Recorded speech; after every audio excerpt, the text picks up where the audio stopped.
A quarter of the Netherlands sits below sea level. Not close to sea level, below it. Amsterdam's airport, Schiphol, is built on the drained bottom of a lake, roughly 4 meters under the waves that used to be there. Without the country's dikes and pumps, large parts of it would start flooding within days. This isn't a country that avoided the sea.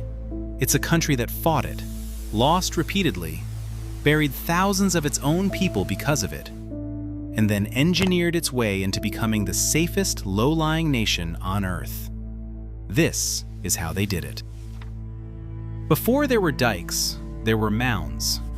Starting around 500 BC, the people of the northern coast, Frisia, Groningen, built artificial hills out of clay and manure called turpen and put their farms and houses on top of them. When storm surges came through, and they came through often, the water just flowed around the mound instead of through the house. Entire villages lived like this for over 1,000 years, not fighting the flood, just getting out of its way. Some turpen grew for generations, layer on layer, until they stood nearly 9 meters above the surrounding land.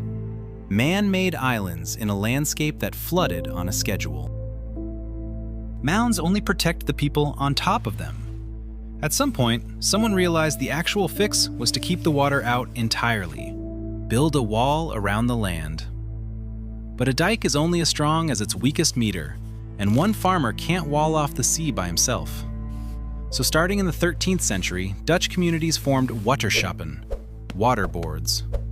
The oldest confirmed one, the Hoogheemraadschap van Rijnland, was chartered in 1248 by Count William II, with the legal power to tax residents, conscript labor, and force every landowner to maintain their stretch of the dike, whether they wanted to or not. Some historians consider water boards like it among the oldest forms of local democratic government in the world. Not because anyone was idealistic about democracy, but because a shared flood risk forced strangers to cooperate or drown together. They still exist today, still elect their own boards, still run entirely separately from national government. The windmill is the country's most photographed export, and almost none of the historic ones were ever about flour. From the 1400s onward, Dutch engineers used windmills to power scoop wheels and screw pumps that lifted water out of diked-off land, a few centimeters at a time, and dumped it into canals headed for the sea. Land drained this way is called a polder, and draining one didn't just clear farmland, it caused a problem nobody expected. Peat soil shrinks when you dry it out. Drained polders kept sinking year after year, which meant the water outside kept getting relatively higher, which meant you needed a taller dike, which meant you needed to drain even more aggressively to keep the difference survivable. The country was, quite literally, digging itself into a hole it then had to defend. The biggest weak point on the map was the Zuiderzee, a huge inland sea biting into the country's northern half, funneling North Sea storm surges straight at Amsterdam. Engineer Cornelis Lely proposed the fix in 1891. Seal it off entirely with a single enormous dam. Construction didn't begin until 1927, and Lely died in 1929, 3 years before he could see it finished. The Afsluitdijk, a 32-kilometer causeway across open water, closed in 1932, turning the Zuiderzee into a tame freshwater lake, the IJsselmeer. Reclaimed land behind it became entire new provinces. It was, at the time, one of the largest engineering projects on Earth, and it worked exactly as designed, which is part of why what happened next caught everyone off guard. On the night of January 31st, 1953, a severe storm collided with a spring tide over the North Sea, pushing a surge of water into the country's southwestern dikes. Not the well-funded northern defenses Lely had fixed, but older, thinner dikes in Zeeland and South Holland that had been neglected through the war years. It happened at night, on a weekend, with no storm warning system linked to the emergency services. More than 50 dikes gave way. Entire villages woke up with water already inside the house. By the time it was over, 1,836 people in the Netherlands were dead, 10,000 buildings destroyed, and tens of thousands more damaged. And roughly 9% of the country's farmland sat under salt water. It remains one of the worst peacetime disasters in modern Dutch history, and the government's response to it is the reason the country looks the way it does today. Within weeks, the Dutch government commissioned the Delta Plan.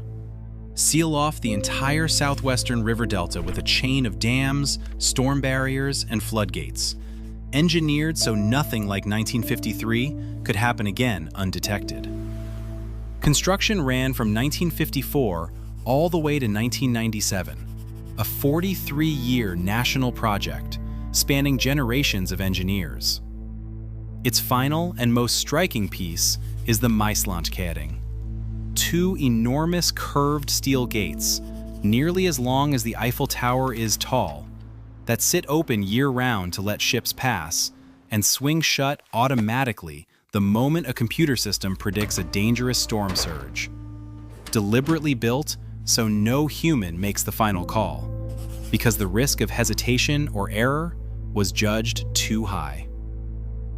The Netherlands didn't just rebuild its defenses. It built a system designed to never again depend on someone noticing the water in time.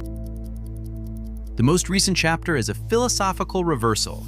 Since 2006, the Dutch Room for the River program has, in places, done the opposite of walling water out, moving dikes back, lowering floodplains, giving rivers more space to flood safely instead of fighting to contain every drop. Climate change means more water more often, and the country that spent 1,000 years building higher walls is now also betting on giving the water somewhere to go. Dutch engineering firms now consult on flood defense from post-Katrina New Orleans to Jakarta's coastal defenses, because nobody else on Earth has had this much practice losing to the sea and coming back anyway. None of this was inevitable. It was mounds, then boards, then windmills, then one dam, then one catastrophic night, then 43 years of engineering, each generation inheriting the last one's unfinished argument with the sea. The Netherlands isn't a country that beat the water once. It's a country that never stopped negotiating with it. Make sure to subscribe for more epic content. And click that bell icon too.